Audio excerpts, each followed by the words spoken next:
Hey, hello, Frank. How you doing? I'm doing great, Randy. Excellent. Thank you so much for joining us today. Really excited to have Frank Rauch, the Global Channel Chief at Cato Networks, who certainly knows a ton about channel leadership, go-to-market, and lots of other words of wisdom that we're going to get. His title topic is What's Next for the Channel? We're sponsored today by Trender.ai, who is a very cool company. They're the sales intelligence sponsor of Sales Community. It's a cool new tool that can accelerate your company's ABM initiatives by bringing a targeted social media monitoring effort into the mix. They help revenue teams stay close to customers through closely monitoring of their social media. So if you know what they're doing for their social media, then you know how to reach out to them, kind of what they're interested in all that. And they've got a cool new program called the Trusted Tester Program, where they'll help give you a white glove onboarding experience with the product team, and you get the benefits for a free year. So if you're interested, reach out, and we certainly can help connect the dots on that one. And as always, brought to you by Sales Community. For those that are members, thanks. For those that are interested, Tucker can throw up the link. Salescommunity.com/ we're summer free, I guess. Yeah, we're not spring free anymore. So really cool site that has a bunch of great content so you can learn more and sell more. So Frank lives in a long time in the Philly area, has lots of interests besides work. He's a big golfer. He's also the owner of the oldest rock and roll bar in the U.S. So very cool. You just had your 51st anniversary? 51 years and still going. Wow. Randy, we have music 360 nights a year. I'm not going to give a commercial. I'm really not the owner of the bar. My son is the owner of the bar. I've just helped him out a lot, and they're doing a great job up there. John and Peters. There you go. Awesome. And you're, I know, a longtime Philly sports fan, including the Eagles. So you have one up on the Patriots from the Super Bowl a few years ago in Minnesota. So congrats to that. And most importantly, you're proudly a recent grandfather 2 weeks ago, correct? Yeah, believe it or not, life changer. Awesome. So Absolute cool. life changer. She's a beautiful little baby girl. Mother and my oldest son are doing great. And it's just great to have her as part of the family. Awesome. I've got some intro comments here from some friends. So Greg Ambulos, who's a channel chief at Dell, said, I've known Frank for many years. We competed with one another when Frank was at HP and then had the opportunity to work hand in hand with Frank while at VMware. Frank is a good friend and I have great respect for him. His relationships in the channel community are second to none. While working at VMware, he always had an open mind to trying new ideas or initiatives to achieve creative outcomes for both companies and executed accordingly very well. From Terry Richardson, who likewise is a longtime channel chief, several companies. Now he's at Green Pages, VAR. Frank is the ultimate channel chief. Not only does he maintain excellent partner relationships, he also has an impressive track record of mentoring and developing other esteemed channel leaders. A few examples include me being Terry Richardson, Kevin Rooney, Jeremiah Jensen, Deng V. Keller, Corey Dunn, and many others. For those interested in partner-facing roles, try to learn from Frank. So that's pretty cool. Dave Hart, who's a longtime Presidio president, COO. Frank is an authentic and engaged leader. He knows his craft, improves it every day. He builds lasting relationships that are based in trust and unfailing execution. I always know I can count on Frank as both a professional and a friend. Joe Koenig, president of WWT. To me, Frank is the essence of integrity in this complex IT world, a trusted partner who not only embraces collaboration, but also clearly, bless you, comprehends the value of true partnership. Above all, he's a remarkable individual and a great friend to both me and the wider channel community. So lots of great stuff there. And then Steve Burke, our friend at CRN Channel Reseller News, says Frank is a channel icon who understands the power of personal relationships and stepping up to help the channel be successful. One of the channel masters who, when he moves to a new company, brings those long-lasting partner relationships with him. That's because partners know Frank will make it a win-win with a strong partner program and profitability and strong field engagement. Channel partners know he's always there to answer his phone to help with any issue. And not to repeat what they all said, but certainly you've been a great friend. Have taught me a lot about channel and go to market, and has been awesome to see you work and navigates through so many great successful ventures. And accordingly, you've been a top 25 channel leader, I think, since about 2009. So you've been appropriately recognized as well. So those are some nice comments to make your day, huh? Yeah, now it's pretty humbling, Randy. And I guess my comment would be right back at you, not only to you, but to Dave, to Joe, to Greg, to Terry, to Steve, and the other people that you mentioned. I think the cool thing about the environment that we live in and the relationship I have with you, and we're just talking about Radmir, who was the CEO of Veeam, founder of Veeam, is that we all found a way to be able to leave our egos at that door, and to be able to learn from each other. Nobody had to be the smartest guy in the room. So to be able to hear those comments makes me feel really, really good. Awesome. Very, very well deserved as well. And for those that are watching along, you're either watching or listening. You can see us. We cannot see you, but feel free to post any comments or ask any questions here along the way. And as always, we have Tucker behind the scenes helping us out. So thank you, Tucker. So jumping in here, maybe talk about your first job out of college at Drexel. It's a good story. So we were at Drexel, and we were trying to figure out how to make a few extra bucks, and we got involved with Apple very, very, very early. Drexel was the first school that basically offered a co-op, and the first school that offered an Apple computer. So long story short, I started programming, and I thought this was great. We started to develop a few games. I said, boy, I want to do this for the rest of my life. Until IBM hired me, and I found out doing it 8-10 hours a day and meeting deadlines is probably not exactly what I wanted to do for the rest of my life. So I went into sales for IBM.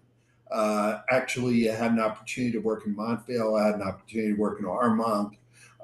Really, really good experience. So that was kind of the first job out of college, sales. And you know who I was selling to? The casinos in Atlantic City. And that was a lot of fun. A lot more fun than programming 8 hours a day. Oh, yeah. I remember when I was at EMC, we used to try to sell to them, and they were locked in. They were all AS. This was probably, I guess, 90s, 80s, 90s, but they're all locked in on the AS400s. And there's some channel partner who basically had a total lock on them. So I'm not sure. Well, you know why that was? No. You never heard this story. So actually, IBM was the recruiting firm for the casinos. Oh. So when Steve Wynn and a bunch of the icons were opening up in Atlantic City, they placed all the CIOs in the various casinos. They were all ex-IBM employees. Gotcha. Well, so that made it extra tough. We got in a couple, but anyway, and then we're kind of quickly going through your career from there. Sure. So I spent 4 years at IBM. Went over and joined a company called Compaq. Great leader by the name of Ross Cooley. He recruited me over there. Basically, I had the pharmaceutical vertical worldwide, and it was a good thing because we made laptops at the time, and they loved portable computers. So I had a good career there. We acquired Tandem. We acquired Digital. Digital actually acquired us, but we think we acquired them, and then we were purchased by HP. And this whole time, it's interesting because I wasn't really a channel person. I was a little bit of a channel guy at IBM. I was pretty much a salesperson, direct sales at Compaq. And when I was working for HP, prior to even working for you, when I was working for Dave Booth and Jack Novia, basically I had regions. I was managing a large part of the direct business, and I think that's an important point. It's going to be woven in here too. Because if you're young and you're starting out in your career, basically, try to avoid that tunnel vision of just saying, "Hey, I want to do channels or I want to do direct sales." Jump around a little bit, see what's really out there. So from there, basically, I was able to manage the channel, really create part of the enterprise channel for HP. That's kind of where I met Randy, and I did that. I did that for about 7 years. We grew it about 3x, 4x in those 7 years, and it was really, really a good experience. And part of the job that I had over at HPE was managing the alliances. One of the alliances that I managed was VMware. I got to meet people like Carl Eschenbach, people like Brandon Sweeney, et cetera, over there. And I said, wow, it would be a great place to work. So I went over to VMware, ran a channel for about 7 years over there. Seems to be a trend. And it was the Americas channel, but it was great. It was a great learning experience. I got to work for people like Carl, like Paul Moritz, like Pat Gelsinger, who's now the CEO of Intel. And you really have to try hard not to learn a lot from people like that. At that point, we had acquired Carbon Black and some of the other companies, and we started to get into security.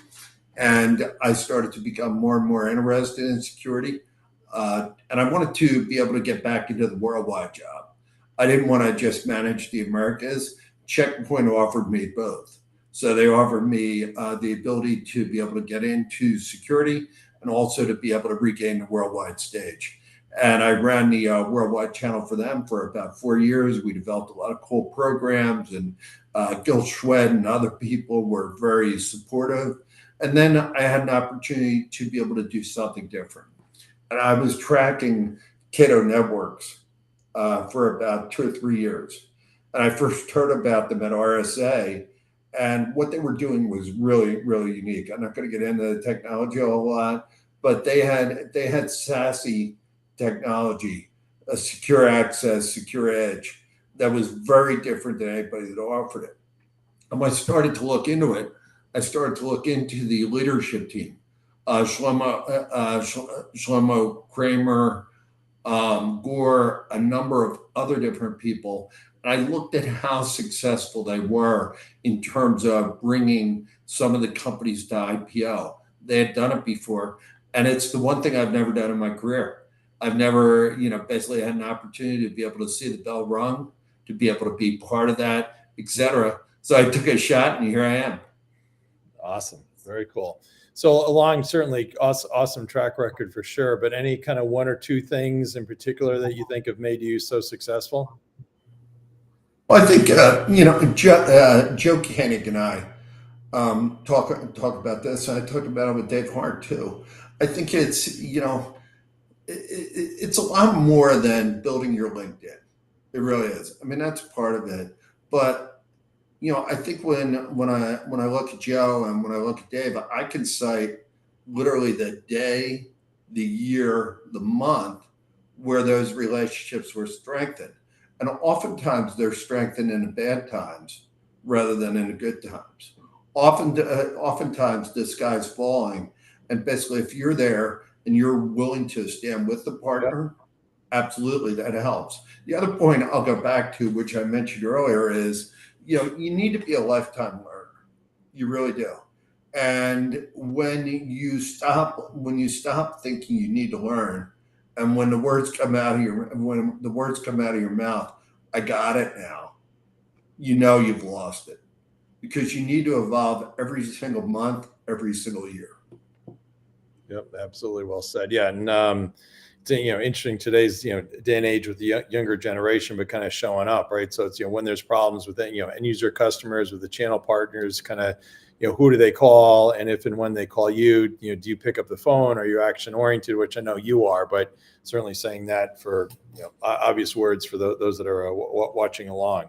So with Cato Networks, then covered kind of what you do, which is great. What are some of your go to market priorities, and how do you sell? Yeah, well, we are channel first, and I think we're going to get into that. Yep. So, channel first to me means you develop everything with the channel in mind.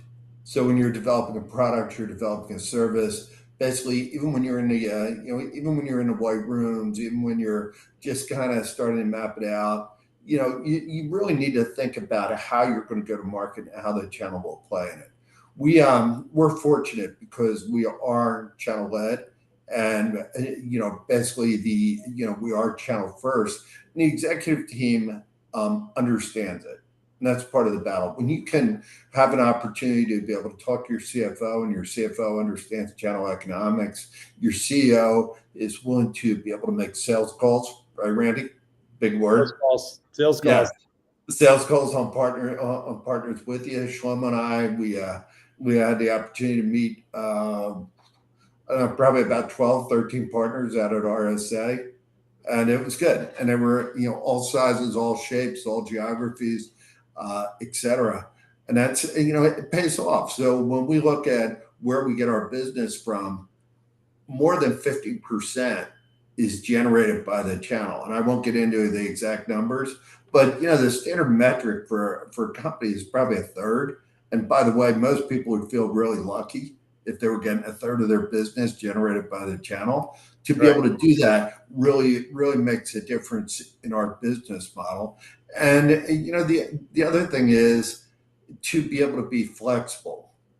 So we have global systems integrators that want to be a referral for us.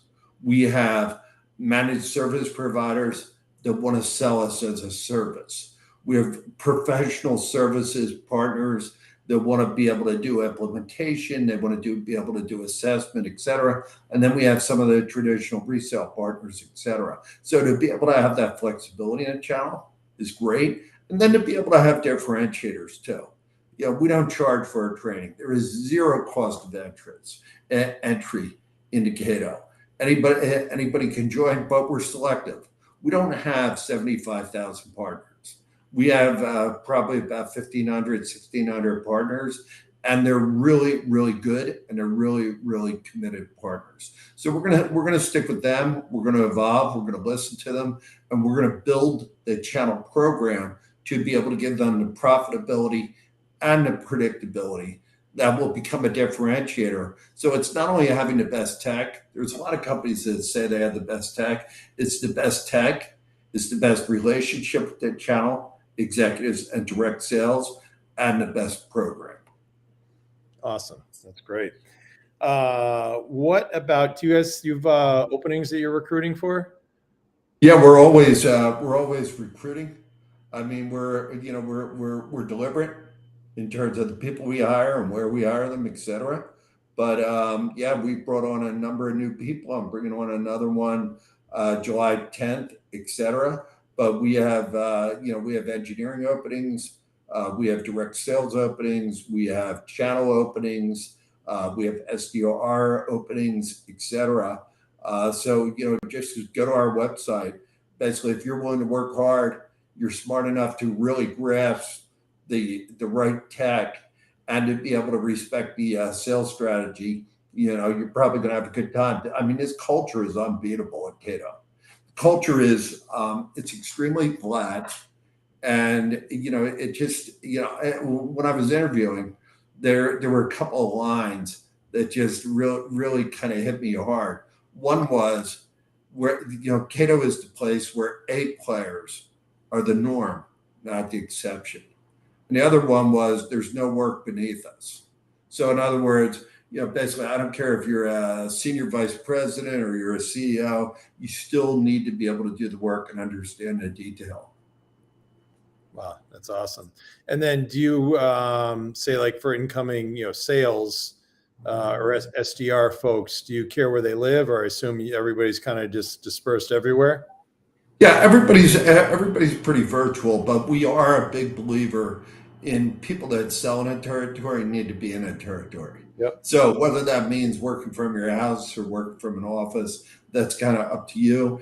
Obviously, Tel Aviv is a little bit different. Tel Aviv is the headquarters, and when you have the R&D and you have the finance community consolidated, it's a little bit more in the office.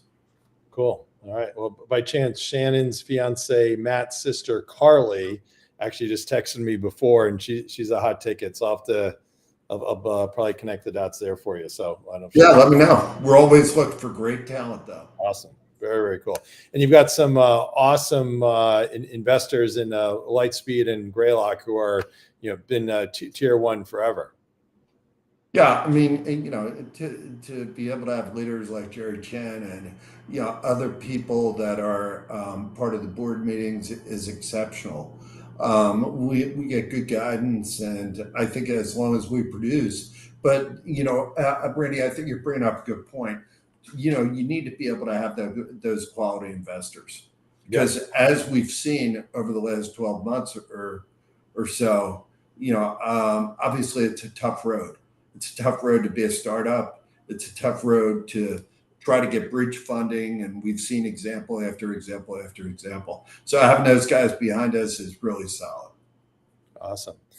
And for those watching along, just a reminder, if you want to make any comments or ask any questions, feel free. And Tucker does slice and dice this and share it all over social media after the fact. So anyway, so we've got our title topic is what's next for the channel. So you've certainly been around, seen a lot, and have some great point of views. But maybe just kind of to level set for you, what does it mean to be channel first?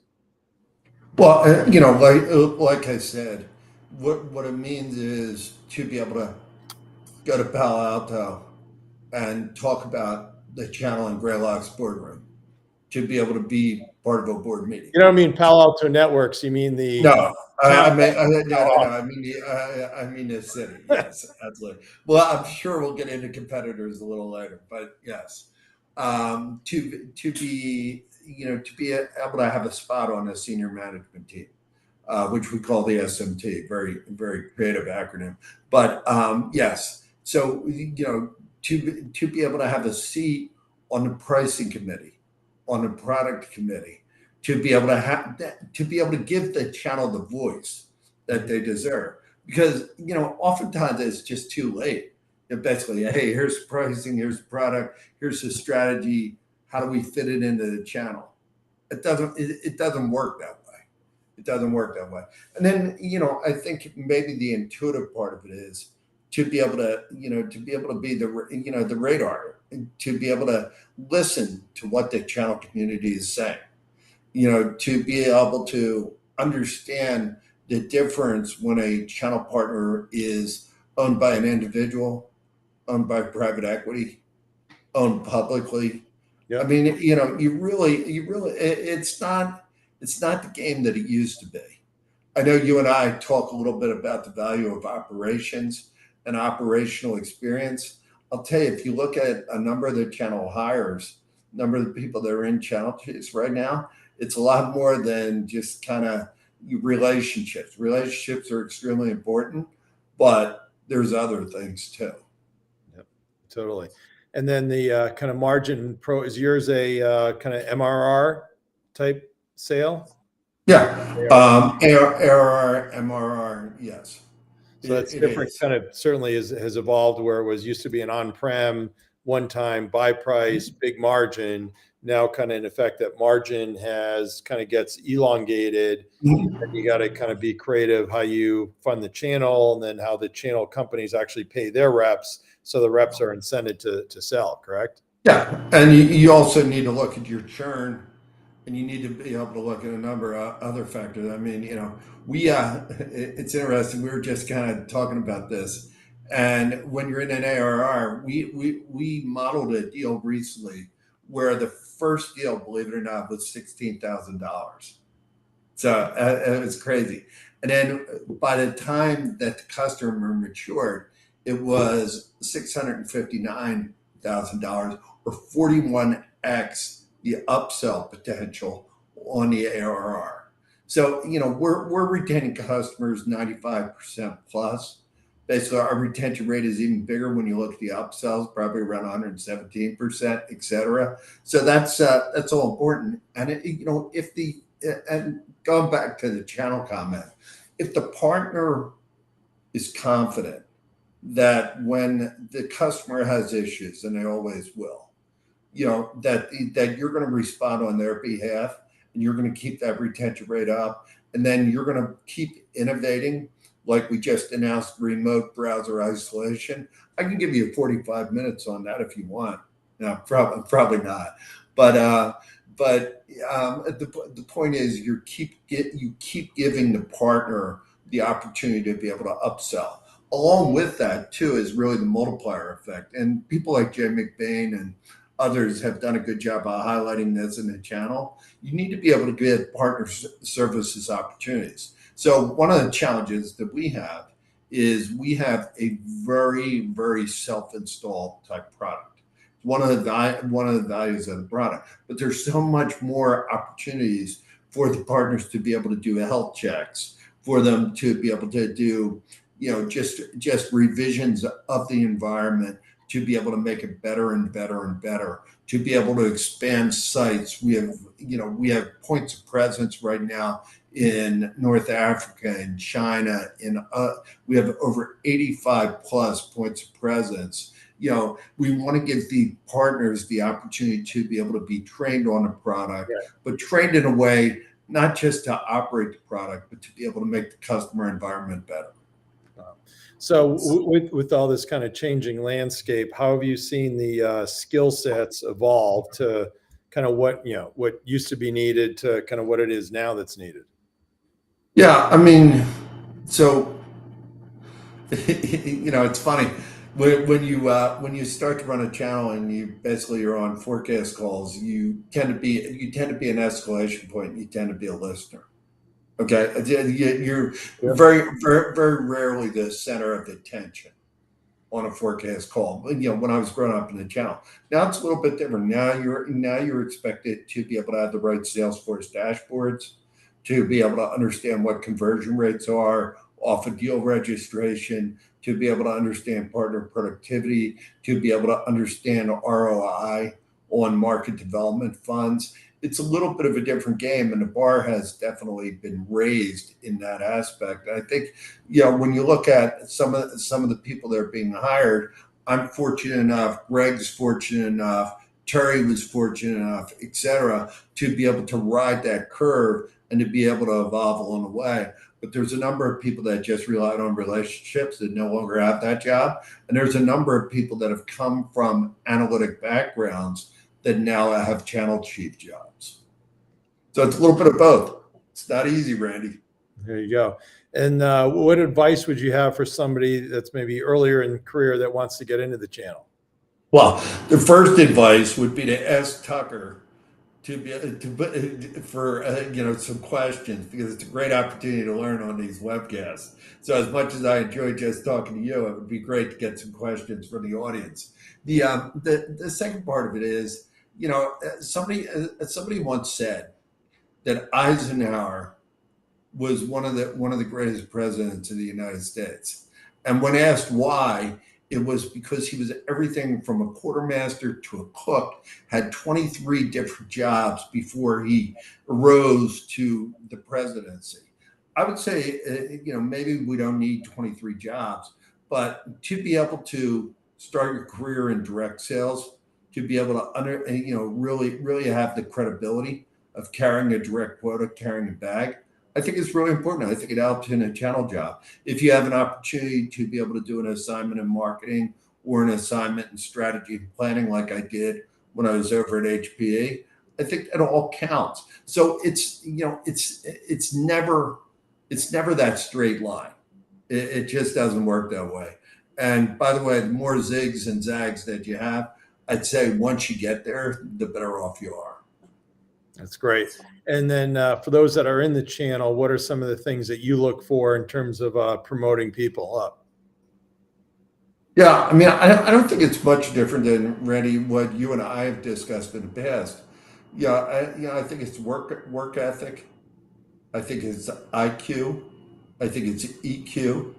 I think more importantly, it's the ability to own issues, to be accountable, to be able to execute to a number, whether that's a direct number or an indirect number. Not say, hey, it's out of my control, or basically these things are affecting the number, et cetera. It's just really, really, really that degree of ownership. And I think it's work ethic. I think it is. I mean, I've learned a lot from you. You're always on. I don't care whether it's 10 o'clock, 11 o'clock at night or whatever. I text you, I normally get a pretty good response. There you go. And one of my hot buttons always was, okay, the PBMs, partner business managers that are actually can add value on sales calls or in sales situations as well, right? Instead of not just escalating into corporate, but they're kind of with it enough, not just kind of tracking a forecast, which is an admin job, but actually proactively adding value to the sales teams at the different channel partners, right? I mean, I don't like cliches, but it's basically, do you want to make the news or do you want to report the news? Do you want to play on the field or do you want to sit in the stands? I think that's very true for channel account managers. Yep, absolutely. Yeah, I love that, sitting in the stands or playing on the field. So yeah, exactly. Good one. And then what do you see for the future or other trends, longer term in the channel? Yeah. So, I think you need to be able to look at the industries that have the largest CAGR right now. So if you look at SASE as an example, and it's a small part of the industry, but I'll just give you some numbers. It's probably grown at about 36% CAGR. So the hot trends are going to continue. And security is never going to go away. I mean, you're talking about it at World Economic Conferences, you're talking about it at Davos, et cetera. Obviously global warming, traumatic storms, other things are like big threats to the world. Well, security is like right in that discussion. I had an opportunity to be able to listen to a Citibank earnings call a few quarters ago, and security was mentioned on that. It was questioned by a number of different analysts. So it's real. So my point is, whether you're looking at observability, whether you're looking at AI or something like that, make sure that your company, even if it's a traditional data center company, has some of those trends in mind that they're acquiring. So you got to pick the right company. You got to pick the right leadership. As far as trends in the channel, there's always going to be partner programs. I think you need to be able to structure your partner program to be able to, as I said earlier, to be able to serve different masters. You need to be, before you even create a partner program, run it by your CFO. And just basically say, hey, look, when I talk to you, what do you want on these charts? What metrics are important to you? Because if you're focused on this whole deal reg thing, and your CFO has no idea how a deal reg connects to an income statement or quarterly results, you're going to have a problem. So it needs to be a connected program internally. From an external perspective, you'll hear all kinds of different things. Basically, if you look at 2 years ago was customer experience was everything. So we want to pay you for the customer experience. Now, the popular mantra is, well, instead of making it metal based or tier based, we want to be able to make it points based. What I would say is, along all of that, align your partner program to the buyer and seller's journey.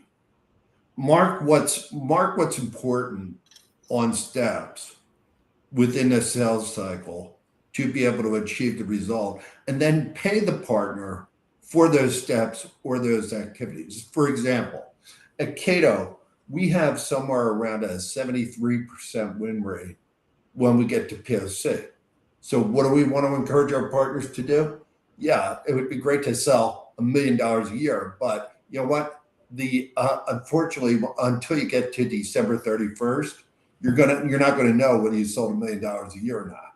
Yep. So my point is, don't pay only on the trailing indicators. pay on the leading indicators.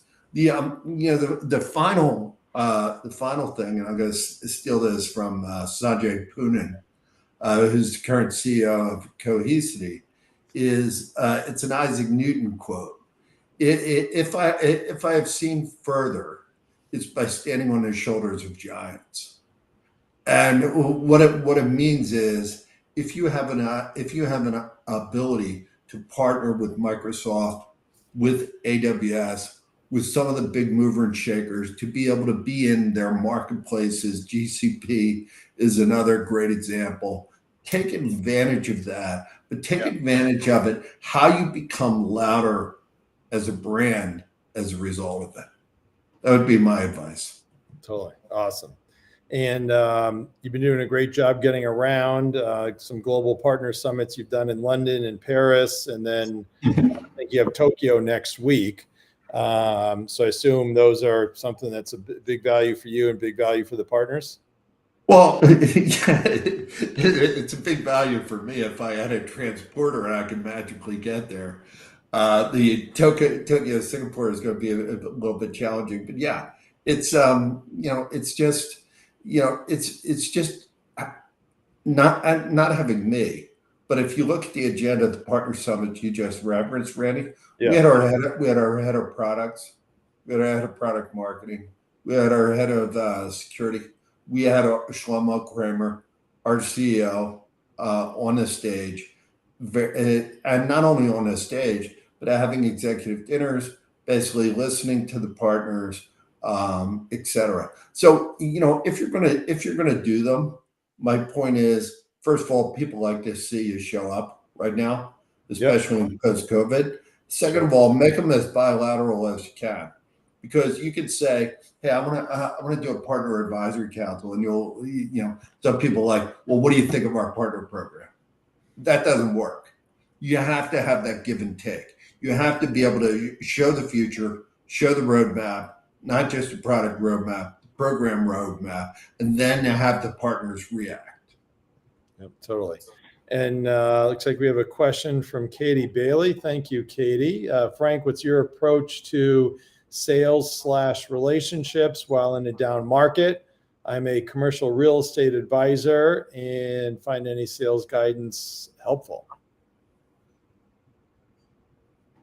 So your approach in a down market, I mean, a couple of things I think about is kind of what are you talking about in terms of, adding value, right? So if people are trying to save money or don't want to spend money, you got to have, something for, a real compelling ROI in terms of why they should spend money with you and what they're going to get out of it.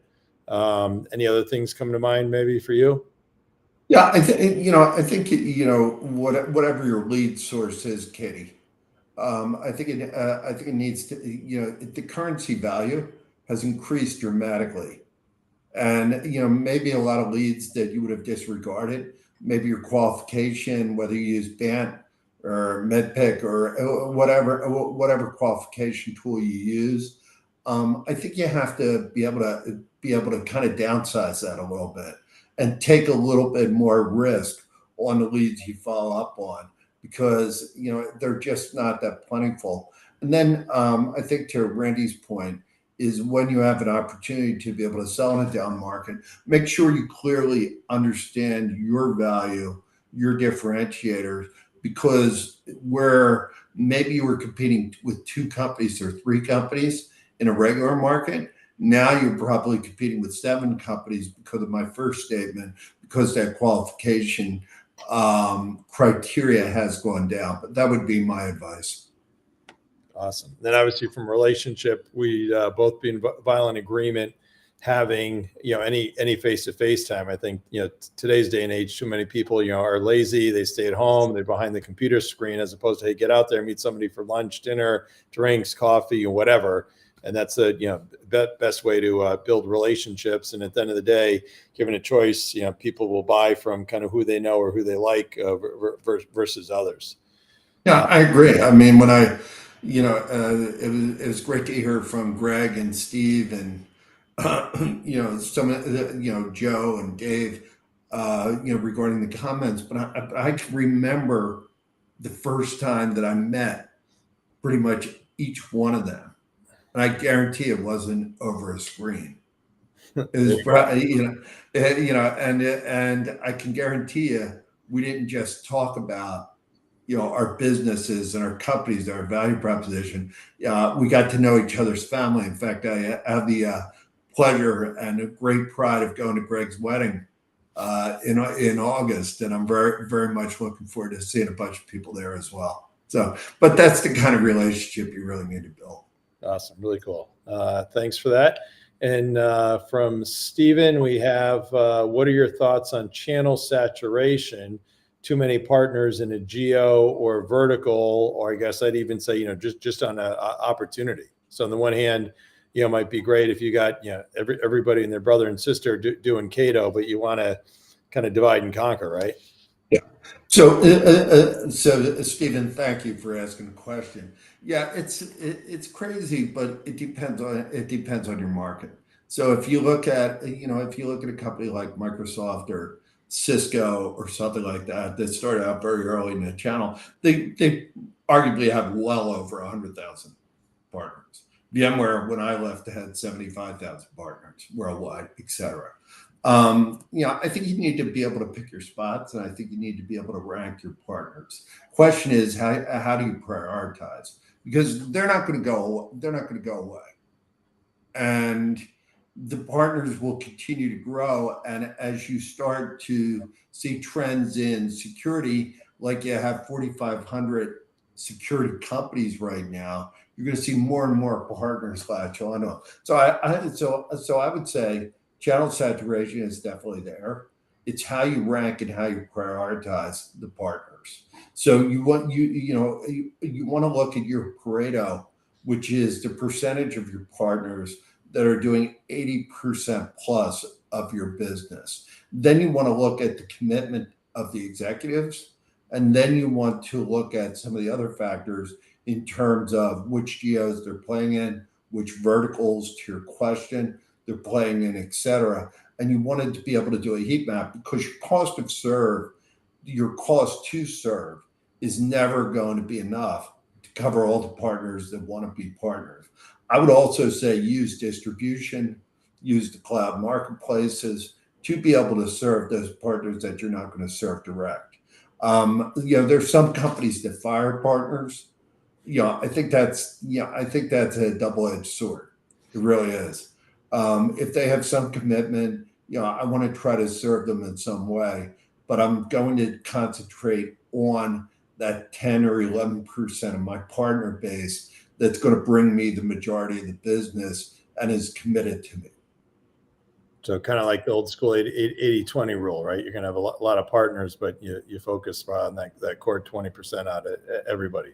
And I'm sorry, Randy, just one more comment on that, though, because I don't want this thought to be lost. It's the empirical data, the ranking that you use. I mean, just like if you're managing your investment portfolio, you basically have some criteria in managing your investment portfolio. Make sure that it's not just qualitative, like, hey, they're big, or hey, they're worldwide, right, whatever, that you really have some quantitative data that you put to be able to rank the partners. Yeah, you could have one big deal that was a bluebird, or that you just gave to the channel partner, and I'd argue that maybe that's the number one channel partner in terms of dollars, but you got somebody else who's doing their own heavy lifting, their own lead sourcing, and that partner would certainly be worth a lot more, now and especially down the road, right? Yeah, but I'm glad we're getting some good questions in here. There you go. Yeah. So keep asking away. Anybody here, comments or questions are always appreciated. Thanks. So now talking about kind of on the sales tech stack side of things. I know you got LinkedIn, I get Salesforce, and all that. But you're also a big fan of Gong. Yeah. I mean, Gong is really good. Gong is really good to be able to understand kind of the pulse of what's going on, because I have Tableau dashboards that are pulled from Salesforce, and our sales ops team is second to none. But the reality of it is that is only going to give you the data that's fed into the system. to be able to sit on and listen to channel sales calls or even direct sales calls or SDR sales calls and understand exactly what what the customers are looking for, how those needs are being addressed on the calls. That's a big deal. So I think tools like that are definitely great. I think any of the artificial intelligence tools like Clary to be able to really start to optimize your sales forecast is great. MedPick, basically the best. Some people have 3 qualification stages, some people have 5. Well, when you start to take that out to 7 or 8, sometimes I wouldn't advise 20, but 7 or 8. You certainly get into a degree of detail. And again, I'll go back to the statement that I made earlier by understanding what the sales levers are. So don't just take it off the shelf, customize it to what really are the triggers of your business. But yes, love the tools, probably spending a little bit more time on them than I ever did. Awesome. Very cool. And then we got Trender as our sponsors. So they help companies monitor kind of social media for people that you're selling to. I don't know if you're doing anything in that area yet or not. Sure. Tech Target, good friend of both of ours, Mike. Yes, intent data is important. It's kind of who you target it with. You can look at Bombora, you can look at Sixth Sense, you can look at a number of those different tools. But it's interesting because they used to be just end user focused, but now if you're going after some big channel targets, we're a little bit earlier in the market, like Cato Networks is. You can measure intent of some of the largest telcos in the world, what those people are researching, who's researching it, et cetera. And as far as target selection is concerned, it can be a great help. Awesome. Very, very cool. And you've already mentioned some of the leaders that you respect, that you worked with kind of Pat and others. Any other names that you'd want to bring up? Other than a present company excluded. Yeah, don't worry about it. No. But I'm not blowing smoke when I say this. But I think, what I learned from you was just don't forget about the basics. Don't forget about the things that make a difference, such as the follow up notes. Some of the other things you talk about. I think it's great. But if I look down, I look at all the leaders. I mentioned Carl Aschenbach before. Be a man of the people. Show up where you're not expected to show up. Be the ordinary guy and the great leader. You don't have to confuse both of them. If you look at somebody like a guy I work for now, Shlomo Kramer, never stop innovating. It's never good enough. Mark Hurd, he was all about the numbers. Pat Gelsinger, how to learn how to balance family and work. Meg Whitman was interesting because she was all about connection points. It didn't matter who we brought in the room, and it's kind of like Kevin Bacon's 6 degrees of separation. Yeah. It didn't matter. It didn't matter who you brought into the room. She would find some story that would automatically connect the both of them in the conversation. So I think you can learn. I think you can learn something from everybody. And by the way, it's not only the people that you work for. I've learned a lot of great things from the people that work for me. So don't go into it thinking, hey, you know what? You're smarter just simply because you have a bigger title. It doesn't work that way. Awesome. And we got a question here from Phil Walton. Thanks, Phil. Hey, Phil. Great comments on key drivers in the tech industry. What's your view on the hottest and most needed solutions in the security and cybersecurity segments?